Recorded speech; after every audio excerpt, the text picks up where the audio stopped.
आज दिनांक 23 जून. आजच्या प्रवचनाचा विषय हेतू शुद्ध ठेवावा.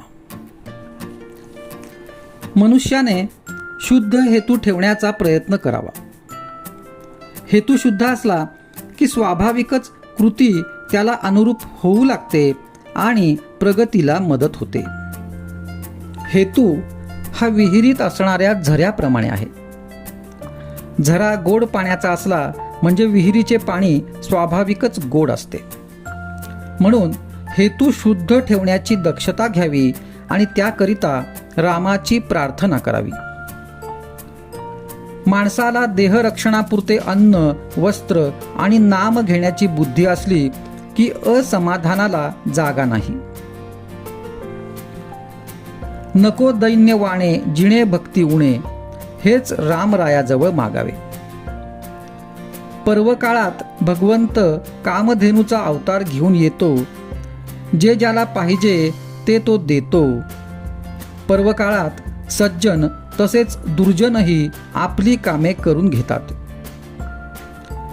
जारण मारण ही देखील पर्वकाळात शीघ्र साध्य होतात. आपण मात्र भगवंताचे कसे व्हावे हे पहावे.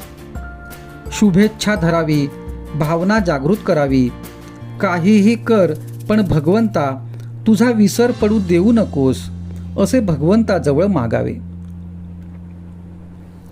आजवर कळत न कळत जे पाप झाले असेल ते नाहीसे कर, पुढे पुन्हा नाही करणार, असे म्हणावे. म्हणजे मागील पापे नष्ट होतात. ज्याला विषयाची गोडी असते त्याला नाही परमार्थाची गोडी लागत. नरकातल्या किड्यांना नाही किळस येत. विषयी लोक प्रपंचात रंगून जाऊन साधू संतांची निंदा करतात. त्यांना मीच काय तो एक शहाणा मोठा असा अभिमान असतो. पण त्यांच्यापेक्षा लक्षावधी शहाणे आणि श्रीमंत जगात आहेत हे ते जाणत नाहीत. ते खालच्या लोकांकडे पाहतात आणि त्यांच्याहून मी श्रेष्ठ आहे असे म्हणतात. माझे चुकते आहे एवढे कळले तरी चालेल. विषयी लोकांना मला कुठे दुःख आहे असे वाटते. पण दारूप्रमाणे विषयाची धुंदी उतरली म्हणजे पश्चाताप होतो. देव आहे असे खऱ्या अर्थाने वागणारे जगामध्ये थोडेच असतात. सद्विचार, सच्छास्त्र आणि सद्बुद्धी ही प्रत्येक माणसाला याच जन्मात भगवंताकडे नेण्यासाठी आहेत. प्रपंचाचा अनुभव कष्टमय आहे, पण भगवंताचा अनुभव आनंदमय आहे.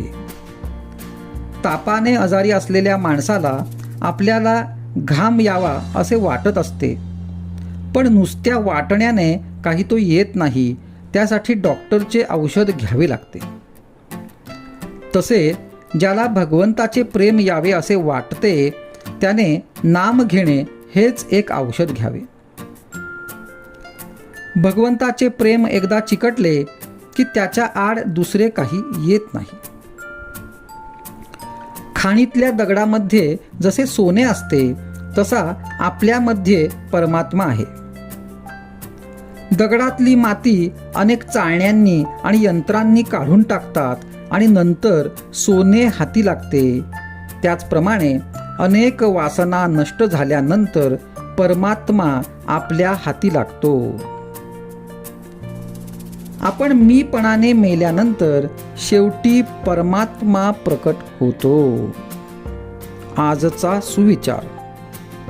शुद्ध असावे आचरण, तसेच असावे अंतःकरण. त्यात भगवंताचे स्मरण, हेच प्रपंच सुखी करण्याचे साधन.